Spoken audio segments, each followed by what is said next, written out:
What's shakin'? Hey, I'm Rick Jordan. Today, we're going all in. I saw something from Forbes just this morning as I was reading this, and I'm like, oh man, I got to talk about this because this is awesome. If you know me, if you know anything about me, I've talked about baseball a lot because I used to play baseball when I was a kid, like from age 7 to, or 7 or 8, and it was 9 years that I played it. I was actually really freaking good. And it helped me define a lot of the ways that I lead because I've coached even after then. I've coached baseball. I've coached softball. I've coached even kids t-ball. You know, it's been a lot of fun for me to go through that and then go back to my roots and be able to teach this stuff out.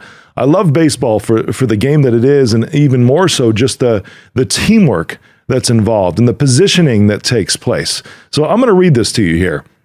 It's very much my leadership style, but what I'm going to talk to you about is not leadership today. I'm actually going to talk to you about what we were talking about just a minute ago, is getting each other's backs. And by the way, I got this idea because we use somewhat of like an entrepreneurial operating system, right? The book Traction, if you've ever read it by, I think it's Gino Wickman. I've read Rocket Fuel by Gino Wickman as well. It's all along the same stuff. We follow that format. That this 3-hour meeting is something that I saw that all these big tech companies traditionally did. Like Steve Jobs would do it with Apple. You know, Bezos did it with Amazon. Musk has done it in versions over the course of the life of Tesla, so that everybody is there on the same field, ready to solve the problems in real time, ready to advance things in real time. Everybody is backing each other up. So it's like, I need this, like, cool, we're going to do it right now. I got you. This was on Forbes, right? Talking about the CEO, it's the former CEO now and co-founder of Netflix, Marc Randolph. I'm going to read this to you. It's like, once in a high school baseball game, Netflix co-founder Marc Randolph was playing second base. I don't know if you've ever played second base, you might relate to this, right? When the ball was hit towards the first baseman, I know exactly what the second baseman is supposed to do. Anybody else know as you're listening? The second baseman is supposed to go behind the first baseman in case that he misses it, whatever it is, and it's backing him up. So it says when the ball was hit towards the first baseman, Randolph did what he practiced every single day and backed him up. Right? The ball eluded the first baseman. This is what I'm talking about right here, because if it's hit too fast as a ground ball or it's just too high, you know, that's why as they go, it's like as the first baseman's moving over, the second baseman comes right in behind in case it gets past the first baseman. Right? It says the ball eluded the first baseman, so Randolph snagged it and threw the runner out at second. So what that tells me is that the runner was so quick and this ball was just a little crazy, a little wonky, right? That the runner ended up rounding first and going towards second base. He thought he was going to get a double out of this just because of maybe a gaffe by the first baseman. But Marc Randolph here snagged it and threw the runner out at second. When he returned to the dugout, he was surprised to be met with everyone just being so enthusiastic and high-fiving him and patting him on the back and say, dude, you're awesome. Way to go. And he's sitting there thinking, this is brilliant. I love this, right? Imagine his mindset here with this.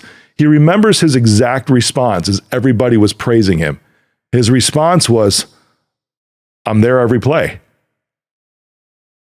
Isn't that powerful? He's looking around and he's like, why the praise now?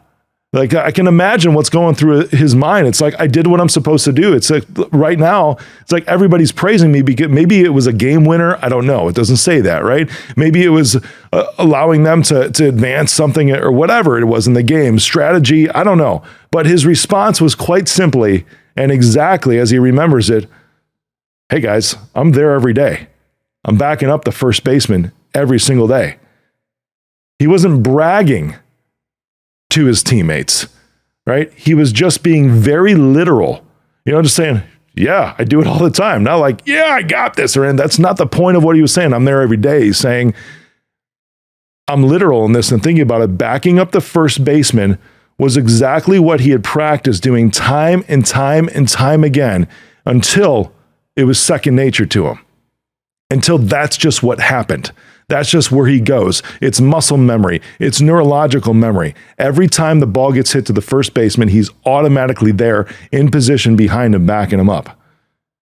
right? And now he was also trying to relate the lesson that he learned on that play, on that exciting play that he had when he did that, and everybody's high-fiving him and praising him. It says, no one ever sees all the times you do something until the one time you do it and you find yourself in the right place at the right time.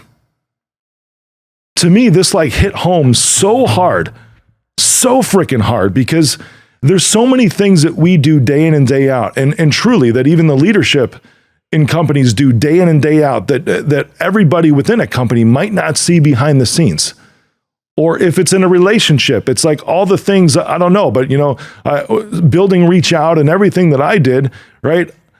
I had my wife at home who was actually there tending to the matters of the house. It's like the success, there was a good partnership that existed there. And I had no idea what went on every single day. Like day in and day out, all the little tiny things, just like vice versa. She would have no idea what went on every single day with Reach Out, with work, with business, any of that stuff. Until there was like these micro moments. And I'm sure you can think about this too, because imagine the times that you might have been, like you think you're being overlooked for a promotion in a job you might have had. Okay. Or maybe you're servicing a customer or something like that, and you're there every single week, or you're doing just like some regular maintenance or something like that, and you're going the extra mile every single time. You're doing just what you do because that's what you're supposed to do. That's part of your job, and you're doing it all the time, something that you are showing up for that other individual, for that company, for that customer, for that partner, all the time. And that's what you continuously do until the one time they walk in, it's like, wow, you're really good at that. You know what? I think you could do some bigger things for this company.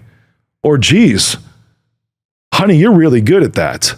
I appreciate that you do this every single day. Or, man, thank you. I never saw anything from that light before. Thank you for providing for us. Everything you do is never going to be seen by everybody, or sometimes even anybody. And that's okay. And you know what? I had to get over some of this a little while back myself. And I'm telling you this because this is a matter of ego. I love it. It's fulfilling. It's a rush when I speak on stage, when I get DMs from somebody listening to a show like this, or whatever it is, from just a phone conversation, that I get these DMs, or somebody sees me on stage, like later on, 2 years later. This just happened actually at an event a couple of weeks ago at the Kaseya event in Vegas. Dude walks up, he's like, hey, remember me? I'm like, kind of, not really. He's like, you know what? When I saw you talk on stage 2 years ago, and you said that one of the best things you ever did was eliminate contracts from customers. He's like, I did that for all my customers and my net profit went up 35%. Because now they just focus on the value rather than the price and the term of the contract. Thank you. And I've had other people DM me and be like, man, that show that you talk about, it really hit hard. That podcast episode that was out last week, it really hit home. And man, that changed my life. I love hearing these things, but the reality of what actually happens is whatever customer you're affecting, whatever spouse or partner that you have, whatever kids that you've brought into this world, most of the stuff that you do on a day-to-day basis for all of those people will never be seen. And I used to want to live for those moments, especially being on stage, right? And to see somebody like get it in the moments, or be coaching somebody on the fly, at an event, because they crowd after you, whatever it is, and be like, I'm going to tell you this, and then right now I'm going to see the gratification of something that happens, or they're going to send me a message next week. You know what? It almost never happens.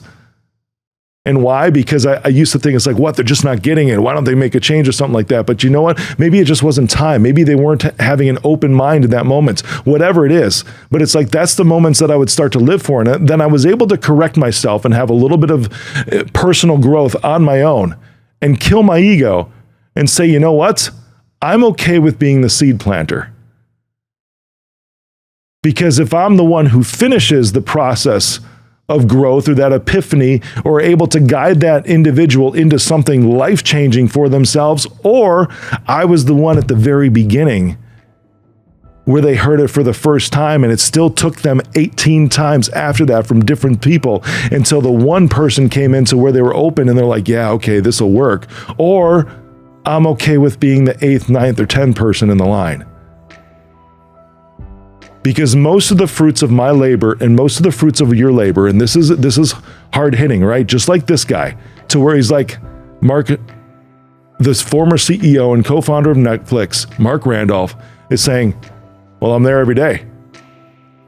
You ever feel like that? To where it's like, I'm doing this every day. Why don't I get noticed? And that's okay. Because what's still going to happen is that you're still going to have the result that you're trying to drive. You're still going to have that environment that you're trying to create. You're still going to have that household that you're working for, that you're putting in all the effort for your kids. You might not ever see the outcome of some of those things, but just understand that there would never be an outcome if you weren't doing those things over and over and over again. The outcome can still take place. You just might never see it. But you'll have no impact if you never do it in the first place, or you're not consistently showing up over and over and over again, time and time and time and time again. And then those small moments that just pop by to where someone actually says, hey, I notice. Those are so fantastic. And those are the cool moments that will keep you fueled for the future. And just imagine all the thousands, tens of thousands of other times where you don't hear anything, and take gratification in the fact that you are fulfilling your purpose for a lot of people in this world.